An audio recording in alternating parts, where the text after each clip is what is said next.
seems to me that they have decided to do something a little bit more targeted. So they're going into particular areas. Presumably there are particular buildings and tunnels and military infrastructure they're going after. Don't get me wrong. They're still, I mean, Gaza it's a brutal strategy with a lot of collateral damage, but it's much, much less than would have happened. It could also last for much longer. It will probably last for much longer, so it's tougher on the Israelis. But I think doing something like this that is more targeted, more, more specified, more narrow, is likely ultimately to be a better strategy. They still have the big challenge, Rahul, which is what happens when this all is done. I'll come to that. Yeah. The mission objective right now is to destroy the Hamas. From what you understand, do you think they'll be able to achieve the objective of finishing the Hamas once and forever? Look, I think they will be able to deal a very, very lethal blow to Hamas as an organization, as a military operating organization. They did it with Hezbollah, and they were able to. Now Hezbollah is different; it's in its own country, as it were, Lebanon. But they really managed to decimate it.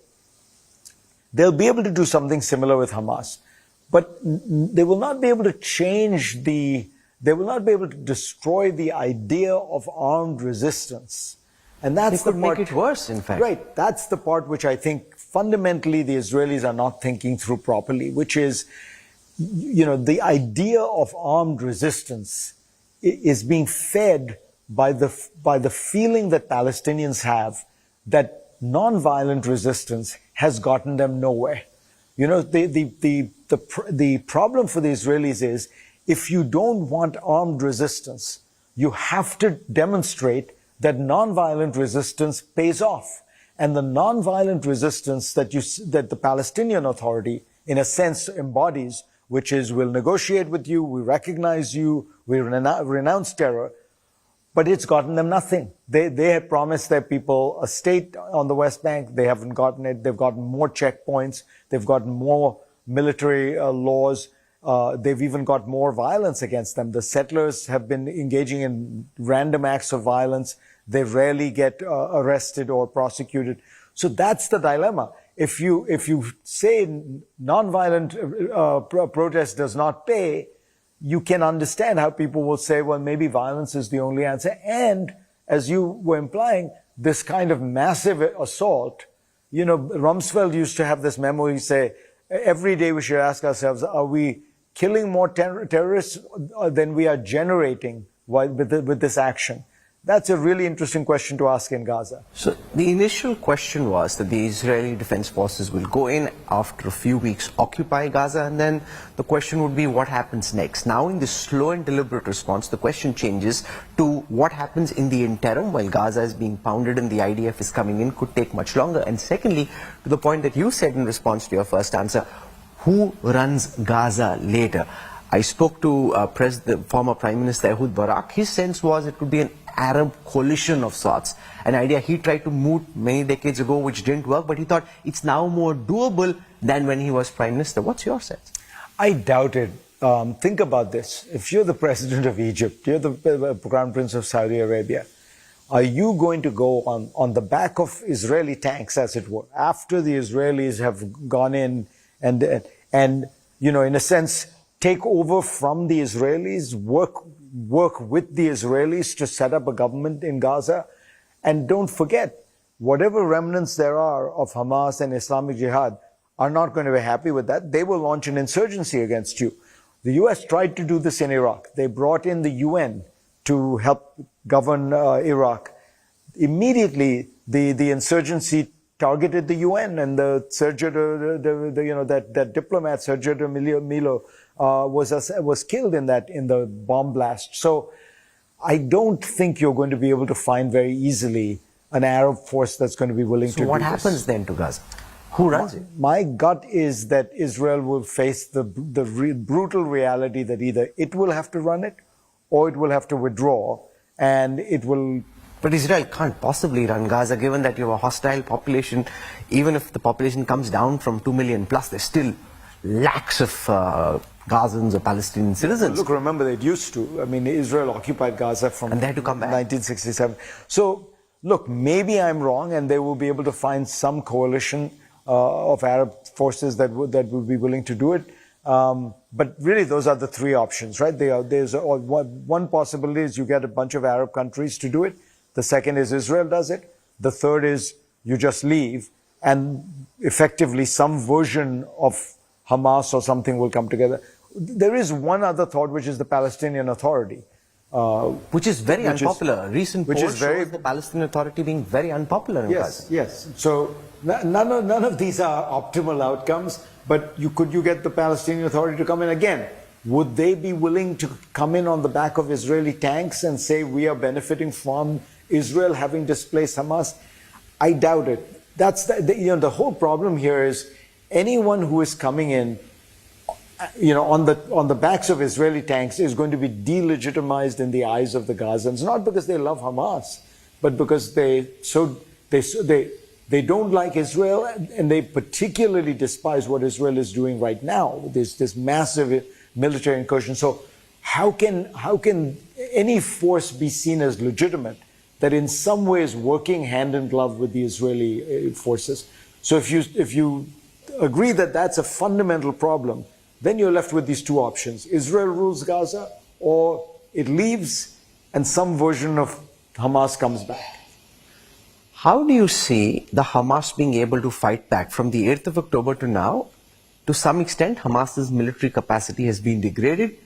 Your best understanding of how much of their military capacity remains and their ability to hold the IDF back or damage the IDF as it comes in? My sense is that there's been a lot of damage. The Israelis have dropped a stunning number of bombs in Gaza. I mean, bombs, rockets, whatever you call it. By some accounts, they have already dropped more bombs on Gaza than the U.S. did in Iraq in the first year of the invasion. And, Iraq is a huge country. Gaza is, is a very, very small area.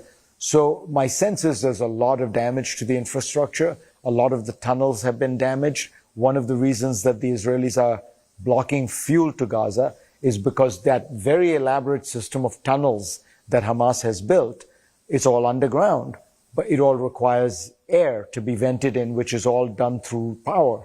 And so once you don't have power, those tunnels can become death traps. So I think there's a scenario in which this is not going to be that easy, but urban warfare generally helps the protector, the defender. They know the territory, the Israelis don't. They could have booby-trapped, landmine places. The Israelis don't need it. Interestingly, one of the reasons I think the Israelis did as much aerial bombardment as they did was they don't want to go apartment by apartment. They're just blowing down the entire building. So it's a much more brutal way of doing it. Whereas the United States, when it went into Iraq and helped the Iraqi army clear out cities, they would go apartment by apartment because we were very tough, very hard, very long.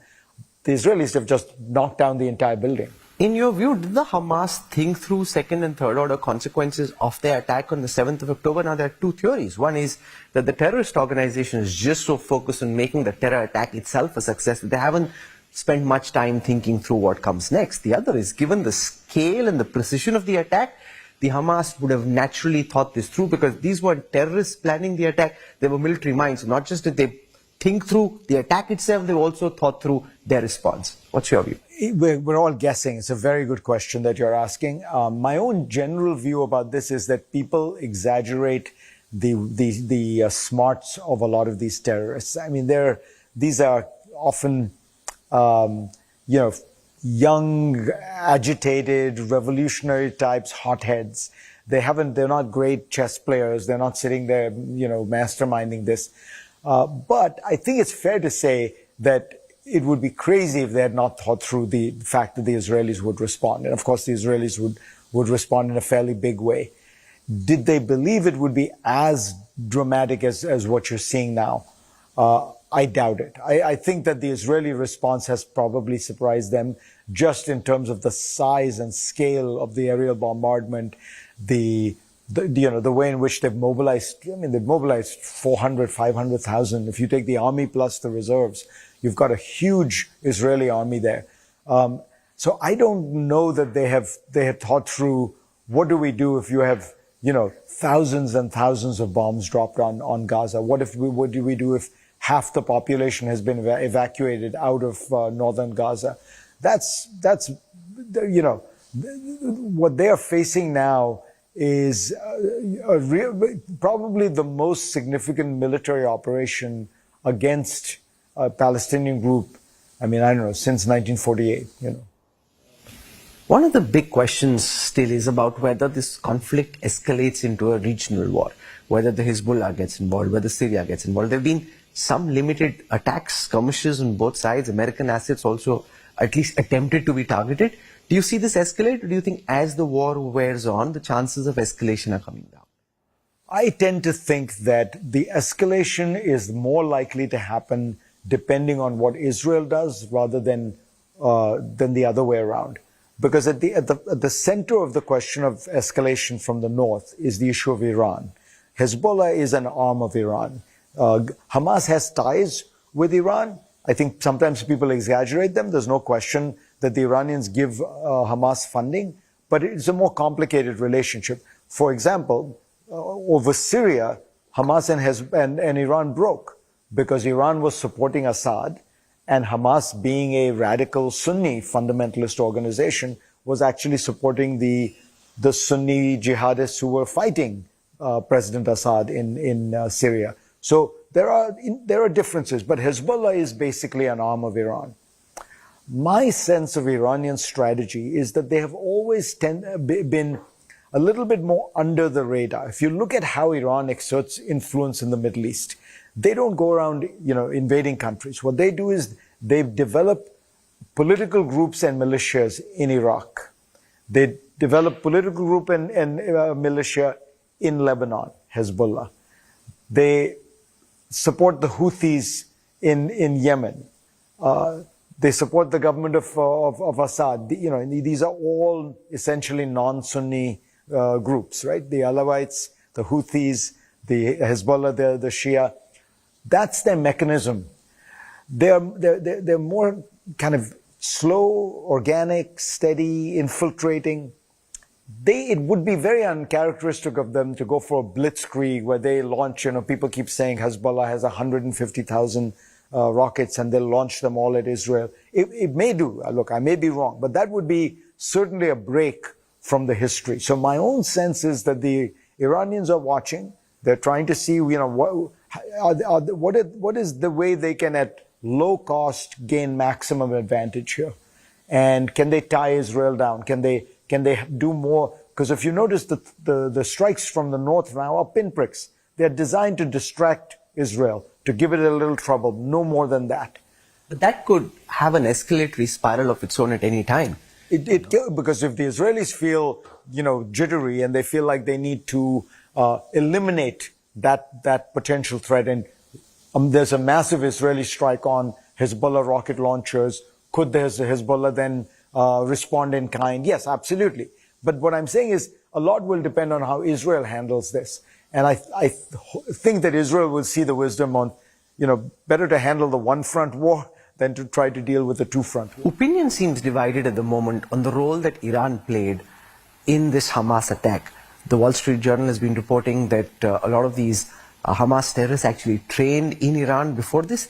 American intel seems to be trying very hard to debunk that, saying the Iranians were caught off guard. They obviously don't want that it be accepted globally that Iran was involved. What's your sense of what Iran actually knew about the attack and whether these terrorists were trained in and by Iran? As I say, Iran's relationship with Hamas is more complicated than with the Hezbollah. They have definitely funded it. They have helped coordinate some level of activity between Hezbollah and Hamas. But the people I've talked to in the intelligence community in the US do not believe that, Iran directs Hamas. Iran has that kind of direct level of control. And I don't, the two don't have identical objectives. So it's difficult to tell. They certainly benefit. Iran benefits from Hamas, destabilizing the things, particularly But, the one reason I do think that Iran is happy about this, even if it didn't plan it, and I don't have direct knowledge one way or the other, is that the principal political, geopolitical effect of this Hamas attack and the Israeli counterattack has been to delay and perhaps delay for a while the Saudi-Israeli rapprochement. So if you think about it in those terms, who benefits? The greatest benefit has been that alliance between the Gulf Arabs and Israel that was on its way to becoming almost a formal alliance has been severely damaged. But that just seems to be temporary. At some point in time, we've seen enough now from Saudi Arabia as well to suggest that once this is done with, they want to stay on that path. It's not dead and buried as was initially imagined soon after the attack. Yeah, that's probably true. Look, the underlying strategic reality that created this situation is the following. It all starts with the Iraq War. In the Iraq War, what the United States does is it dislodges the Sunni government in Iraq, Saddam Hussein's government, and empowers a democratic government. But in the Middle East, people don't think in terms of democracy and not. What democratic government in Iraq means a Shia government in Iraq, because it's a Shia majority country. So what happens there is you have now disrupted the fundamental strategic balance of the Middle East, which was between the Shias and the Sunnis, between the Persians and the Arabs. Suddenly, Iran has access and influence, substantial access and influence to this powerful Arab, previously Sunni state. This scares the Saudis, the Emiratis, who start thinking to themselves, Iran's influence is growing. In the Yemen situation, it becomes even stronger. So now they start to say to themselves, we need to band together and we need to find common cause with Israel, which is the other great anti-Iranian power in the region. And what had previously been the big obstacle to that normalization, the Palestinian issue, they decide, what, the threat is too great, screw the Palestinians, we're going to go ahead and do this. So that's the logic, and you're exactly right, that logic still applies. But what they are realizing, I think, is that the governments may think, screw the Palestinians. The people don't think that. And so all of a sudden they're now on the back foot because they've realized that, they're beyond a point they cannot really screw the Palestinians. They can't ignore the issue. They will have to resolve that.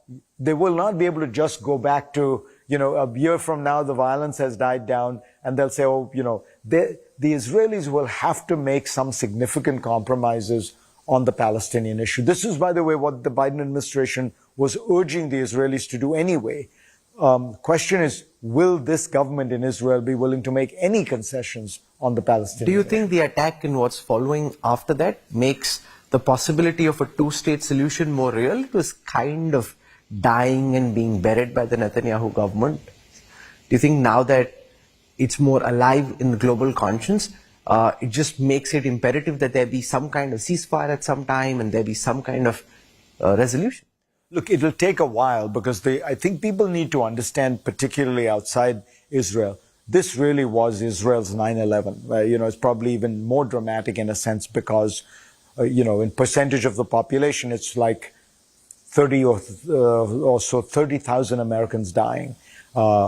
Israel also has these memories of the Holocaust and things like that. So this is a very charged moment in Israel. They want revenge and they want to show the Palestinians, Hamas in particular, you can never do this to us again. But when that dies down, I do think it has made everybody in the world, and I think including Israel, realize you can't just sweep this under the rug. There are 5.5 million Palestinians living in territory controlled by Israel. You've got to do something with them. And in a sense, it's very simple. Either they have to get political rights within Israel, or they have to have some political entity of their own that they regard as adequate, which is a state of some kind. If you do neither, you have a situation which is not going to be, it's not going to be manageable. It's not going to stay quiet. And so I think you're right that in some senses what this will do is to make people realize that problem of 5.5 million Palestinians has to be solved. Israel now has a wartime cabinet. Some of the more radical elements have been left on the side just for the time being. What does this war mean for the politics of Benjamin Netanyahu? Is Bibi's political career over in your view? You know, people have said that about him for a long time. He's one of the shrewdest politicians I've ever met. He's very, very canny. He's also pretty opportunistic, by which I mean he will ally with whoever it takes to stay in power. So I would never rule him out, but I think it's looking tough. It's looking hard because he has been discredited. A lot of people on the right and the left feel like he was pursuing the wrong strategy. And, you know, this is one of the things that when a politician does something that undermines his own image of himself, that's the worst. Because Bibi always said he was Mr. Security, Mr. National Security, the tough guy. Well, the tough guy is the guy who seemed to be asleep at the switch when you had this massive attack. So it's going to be tough for him, but don't make a mistake of thinking that that means you'll get a more left-wing government in Israel. I mean, if you get Bibi Netanyahu discredited, that might actually move you to another Likud leader, or it could even mean an even more right-wing government. The left in Israel, I mean, the fundamental dynamic that has taken place, and this is where Palestinians, I think, really do, one has to place a lot of the blame on them. When Arafat turns down the Camp David agreement that Ehud Barak and Bill Clinton put together, Arafat turns that down and launches an intifada. That destroyed the Israeli left for a generation. I mean, that was 2000. We're in 2023. Basically, the left has been out of power in any meaningful sense all that time. And it was because of that. It was because of that feeling that even when we tried to give them a state, they didn't, they didn't accept it. Now, there are many good Palestinian accounts of what the nature of that proposal was. It wasn't a proper state. It wasn't a full state. But I think the political effect, nevertheless, was to destroy the Israeli left. I don't think this attack will help revive the Israeli left. And that's the fundamental problem. The Israeli left is willing to work toward a Palestinian state. This new Israeli right is fundamentally unwilling. And it has no answer to this problem. What do you do with 5.5 million Palestinians? They seem to think they can just, kind of keep them in this servile condition forever. But I think they're wrong. Campuses globally have seen massive protest. Professors, deans, students, very agitated. How are you seeing this play out? Because a lot of the woke, liberal, young blood seems to actually be weighing in on the side of the Palestinians, and the capitalist, older professors are just appalled by what these young students are saying. They're telling parents, "Apne bachcho ko dekho kya kar rahe." It's not even just the professors, it's really the trustees and the donors. I think I'm an old-fashioned classical liberal. I believe in free speech. I think people who want to be pro-Palestinian on campus should be heard. People who want to be pro-Israel should be heard. I don't think, in my view, it's a bad idea to chill that kind of speech. And it's been a little sad to see that at the end of the day, even in a place like America, so dedicated to free speech for too many people ends with the things you really don't like to hear. But the whole nature of free speech is you're protecting free speech not for just the speech you agree with, but it's the speech you violently disagree with. It's the speech that, is almost, makes you, sets your hair on fire. That should be the way universities handle it. The University of Chicago, to give them credit, is the one place that has gotten it right. The university said, we are taking no position on this issue, as we have never taken a position on anything. We did not take a position after 9/11. We did not take a position after Black Lives Matter. Our position is we believe in freedom of expression, inquiry, academic research, and in order to allow that to be fostered, we as an institution have to take no position so that all our students and our faculty can feel they can take whatever positions they want. That is the appropriate position for a university. Not, but what happened is really, this all dates back to the George Floyd murder. And obviously a horrible thing. Universities decided that they wanted to be woke. And so they all clambered on, and they made statements denouncing it. Now, if you make a statement denouncing one thing, then when the Hamas attack happened, people started saying, well, why are you not denouncing that? So then they denounced that. Then the Palestinians said, now why are you not denouncing the Israeli strikes on Gaza? They've gotten themselves into a crazy situation. They will regret having tried to jump onto this woke bandwagon. They should have followed Chicago's example. Because now you've got activist investors saying, give us a list of all those students on campus who supported the Palestinian cause. We'll ensure our companies and the ones that we control don't hire these guys. And that's quite... It has a chilling effect on free speech. Obviously, they're private employers. They should be able to employ whomever they want. Is that the best use of your leadership to, I mean, again, I say, these people are not committing acts of terror themselves. They're making an argument, which I disagree with, that, what Hamas did was some kind of legitimate armed resistance. But people forget, on American campuses during the 70s, there were people who openly spoke in favor of the North Vietnamese, openly spoke in favor of Pol Pot in Cambodia, openly spoke in favor of all kinds of radical Maoist guerrilla movements. In India, people spoke in favor of the Naxalites. I mean, that's what a free society is. Things have changed, though, from there, where it's becoming less and less permissible to say these things. Now, a lot hinges on the American elections, and I want your sense of how you see things shape up from where we're at. Are we almost inevitably heading towards a Trump versus Biden face-off again? It looks like that. Look, Biden is, it's his choice. And if he decides that he's going to run, and he seems to have decided, no one in the Democratic Party will challenge him. Look, he's been a very successful Democratic president. He has passed more important legislation than any Democratic president since Lyndon Johnson. Popularity is low, but I think we're in an age of this partisan warfare where nobody's popularity really gets above 45% or so. He's, I think, 39-40% right now. Trump was in the same range. The reality is, when you become president of the United States right now, 40% of the country hates you, just to start with, because what party you come from. Maybe 45% hates you. So your room to maneuver is very, very limited.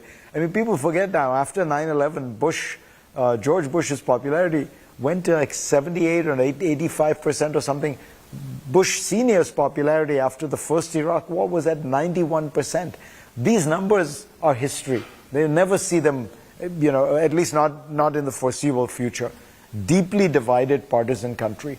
But if Biden decides to run, no Democrat will deny him the nomination. Who might win a Trump versus Biden face-off? Right now, honestly, it is looking pretty dead even. My own gut is, at the end of the day, Biden will probably win that, because I believe that there is a small working majority in the U.S. that does not want to vote for Trump. They're not enthusiastic about Biden, but they don't want to vote for Trump. And I say this on the basis, if you look at, there have been many elections, in state elections, the House of Representatives, midterm elections. In all of them, the Trump-oriented candidates have done worse than people expected. So there is some pushback against Trump. But look, it's very close. If Biden has a serious health issue and stays on the ticket and insists on running, if the economy goes into the tank and does badly, could it change? Yeah, it's very scary that we are that. And remember, this is not a national election. Biden will win by probably close to 10 million votes overall. But because of the weird electoral college system, this election for the most powerful man in the world is going to be decided in 4 states in America, probably Pennsylvania, Arizona, Georgia, and Wisconsin. And in those states, the cities are all going to go Democratic, the rural areas are all going to go Republican, and it's going to be this sliver of voters in what we call the exurbs, the places around the cities, probably 100,000 voters, mostly working age women, are going to decide the fate of the war in Iraq and the war in Ukraine, what happens in China, Taiwan, the future of the international system. It's really breathtaking when you think about how small a number of people are going to have an impact on this vast issue. Fascinating. You spoke of leaders and their plummeting popularity ratings, not just in the US but globally. What then, according to you, from an international prism, explains Prime Minister Modi's consistently high ratings? Like Morning Consult puts him at 70% plus, and there's no war. It's, you know, he's 9 years into his second prime ministership, and yet his ratings are higher than any leader anywhere in the world. I think Narendra Modi has found a way to connect with the ordinary Hindu voter in India in a way that almost nobody, I think, has been able to do it. And he's found a way to connect with the particular rising aspiration of Indians who felt that they were not left behind, but their time had not yet come. You know, this is not necessarily the urban, educated, elite voter. This is the guy in the second or third tier city who maybe has some education but not a college education, but is now moving up. And that sense of pride that that person has in this upward movement, Modi has been able to speak to and to capture very powerfully. It's worth noting the limits, though, which is the BJP and Modi does not have much purchase in the South. He obviously does not have much purchase with the 200 million Indian Muslims, or with Christians, or with other minorities. But with the bulk of the Indian voter and with that core that I'm describing, he has been able to very powerfully represent their aspirations, their sense of progress, their sense of pride in themselves, which is a very, you know, it's a very admirable thing. I would hope that he would use that to build a more inclusive India.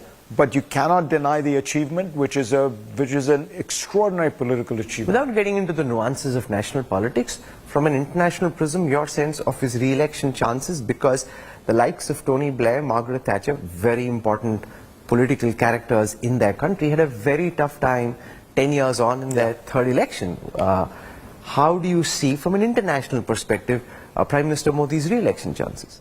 Yeah, there's some good studies that show that after 10 years it becomes very hard. You know, just because in democracies voters get tired of you. I don't see that right now with Modi. It seems he still seems very vital and vibrant. It's possible, I think, that you could imagine. I think the BJP will do worse than it did in the last election, but somebody defeating him, I think you'd need the entire opposition to come together. You'd need them to come together in a cohesive way so that there was always a one-to-one BJP versus the coalition, rather than, you know, one Congress candidate, one DMK candidate, one whatever. So far the opposition does not seem to have that unity of purpose. And then the question is, do you also need to have an alternative, charismatic leader who can you know, be a contester? I don't know that. Certainly in the 90s, India had many, shall we call them, not particularly charismatic people like Narasimha Rao or Deva Gowda. But certainly you need an opposition that is strategically unified in a very disciplined way. I don't see that right now. President Biden and Xi Jinping haven't met since the G20 Bali summit. It's quite likely that in November there will be a meeting in San Francisco. How do you see America-China ties shape up from here? Are both Beijing and DC trying to dial back on the hostilities? Yeah, I think you're exactly right. I think what's happened is both sides, for their own reasons, needed to flex muscles and to demonstrate that, you know, this was going to be a difficult and competitive relationship. The U.S. had to do certain things, like the chip ban, which, in my opinion, were the right things to do. But of course, they were going to annoy the hell out of the Chinese, and that created a certain amount of friction. But now what you're getting to is the question, which is a really fundamental question.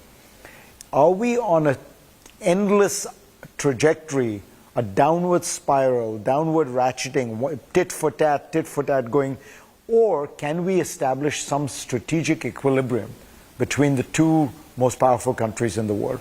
And I think both recognize that there is a value to reaching some strategic equilibrium so that you don't have this feeling like it's just going to get worse and worse and worse, and that may then end up leading to war. So I think we are now testing that idea. Can you find a resting place? Can you find a place where you have a good working relationship within an admittedly competitive relationship where there is going to necessarily be some degree of tension as events in China's military buildup will continue, its nuclear buildup will continue. America's support for Taiwan is not going to stop. So that's the challenge. I think that you're probably going to see some significant efforts to achieve that kind of equilibrium. Not much emerges from behind the Great Wall of China in terms of information, but we've seen almost half the cabinet now being rearranged. What is your best sense of what's going on? So what I have heard is that Xi Jinping, that this all actually dates to the Ukraine war. Xi Jinping asked his people, what explains why the Russian military has done so badly in the Ukraine war? Why have they performed much worse than expected? Russia is 15 times the size of Ukraine in terms of its GDP, 3 or 4 times the defense budget, 4 times the population, I think. And the response he got back was the Russian military is much weaker than people realized. On paper it looked good, but it's very corrupt, very dysfunctional, and that the corruption had sapped the effectiveness of the forces. So he began to look into his own forces and discovered that for example, in the space program, which is the rockets program, there was a massive amount of corruption. So you notice he fired the 2 generals who were in charge of that program. Then he realized that the oversight of the entire defense process was corrupt, and so he fired the defense minister. I think the foreign minister was a slightly different issue, which was he was having an affair with somebody who was, they thought, right, and may have had some ties with who knows. There's some people who feel that she might have been a Western spy. But that's the best understanding I have, and it's consistent with Xi's long-time effort to crack down on corruption. But as you say, it's the strangest thing because it's a black box. They never explain anything. There is no Chinese media to speak of. So we're all reading tea leaves. We used to say that we're reading tea leaves about the Kremlin, but the Russians don't really drink coffee. They don't drink tea. But in the Chinese case, it's an appropriate metaphor because we are reading Chinese tea leaves. And speaking of Russia, and before I end, how do you see the Ukraine-Russia war go from here, given the fact that America and even in Europe, so much attention now focused on Israel and Hamas? How might this impact Ukraine being able to hold back or push back against Russia? Look, the fundamental thing people, particularly I think in a place like India, need to understand is the Ukrainians are not going to surrender. This is their country, this is their independence, this is an existential struggle for them. For them, this is a struggle of a colonial empire, Russia, that is trying to hold on to its last prized colony. It's like the French in Algeria. The French killed 1 million people in Algeria over 15 years. The Algerians didn't give up. Ultimately, the Ukrainians, I don't think, are going to give up. And so the question is how much blood is spent, how many people are going to die in this process. But I don't think the Ukrainians are going to give up. And as long as they have substantial Western support, I think they will be able to hold the Russians at bay. Will they be able to conquer back all their territory? I think that's a tough one. But they are making inroads in the south. They're even making attacks on Crimea. They just assassinated the guy who the Russians had picked to lead, the Ukraine after, when the Russians thought they were going to conquer it. So I think they're making some progress, but it's going to be a slog. Much more likely at some point these lines will harden around certain areas. Maybe, I hope the Ukrainians are able to take more in the south, because Ukraine's real objective is it needs to be able to have Odessa, its port in the Black Sea, be a place where it can export out of. If you cannot export out of Odessa, Ukraine is not viable economically. Most people don't realize goods, when you ship them by sea, the shipping costs are 10% of the cost on rail. So Ukraine cannot, it's the breadbasket of the world. It has to be able to export its grain through Odessa. If it's doing it through rail, it's a disaster for them. It's much more expensive. So they need to get back some of those territories in the south. Is the West reaching a zone where they don't feel as compelled to support Ukraine militarily as they have been? And if, God forbid, Donald Trump wins in the US, then America's support would diminish substantially. Look, I think that the West has not. If anything, you notice very consistent support. There are some people in the Republican Party. That's really the only place you're seeing this, other than a few small countries in Europe like Hungary. There is, within the Republican Party, a new isolationism. And it's very troubling, and by the way, it's something that should worry Indians as well, because it's really a kind of withdrawal from the world. Trump wants to come in and put huge tariff barriers on everything, on all goods. He has indicated in some ways that he wants to pull out of NATO or withdraw. What it would mean was a fortress America, and the Americans, can't do that because the U.S. economy is vast. America is not that dependent on trade. 80% of the U.S. economy is a domestic economy, so it would be a seismic change to the international system, and would result in a lot of closing down. I hope it doesn't happen, but it's a distinct possibility. But as long as the West provides, and even if America stopped, Europe kept going, I still think the Ukrainians would keep at it. That's where I think, the part we all need to understand is these people are fighting for their existence as a nation. They're not going to stop. And in Russia is paying a huge price in its long-term future. In the short term, it can sell oil. It has enough money to keep this going. It has a huge military-industrial complex. But in the long run, what Russia has done is it has mortgaged its future. It is no longer going to be a technology power. It is no longer all the smartest young Russians have left. In a sense, what you're left with is a kind of rump military-industrial dictatorship that is ruling over this country. And it's a very sad future for the Russians. They will be able to survive. Putin will be able to survive. But it will be a kind of hollow shell of what Russia could have been, which is a really great country. And all because it wants to hold on to its last colony. This has been a fascinating masterclass. So much insight. It's like being in college and listening to your professor speak, and so much to learn and take away from this interaction. Thank you very much, Farid Zakaria, as always. Thank you. Rahul, always a pleasure. Thank you so much.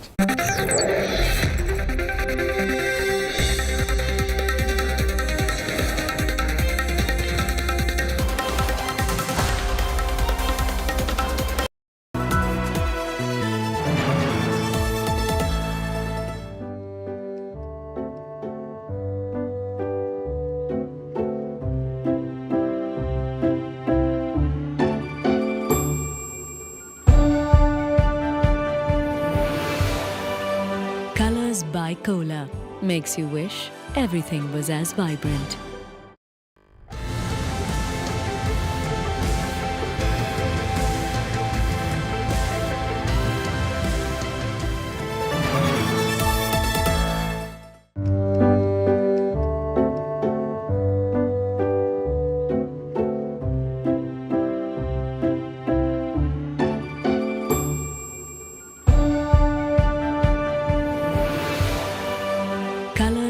Cola makes you wish everything was as vibrant.